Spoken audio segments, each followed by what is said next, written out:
دنیا دار تو دنیا دار، ایسے دینداروں کو بھی دیکھنے کا موقع ملا ہے کہ دیندار اور اچھے دیندار لوگوں کی ایسی اولاد ہے، باپ کو تو سلام کرتی ہے، چاچا کو سلام نہیں کرتی۔ کیوں؟ باپ میرا مالدار ہے، میرا چچا مالدار نہیں ہے۔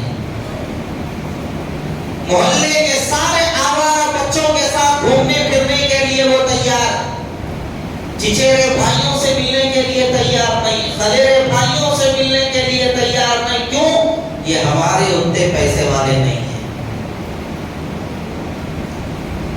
نتیجہ یہ ہوتا ہے مال ہی ان کی نظروں میں سب کچھ ہو جاتا ہے، اور یہ لوگ مال کی نمائش کرنے والے دوستوں کی صحبت اختیار کرتے ہیں، اور ان لوگوں کو اپنا مال دکھانے کے چکر میں خود بھی لٹ جاتے ہیں، ماں باپ کو بھی لٹا دیتے ہیں۔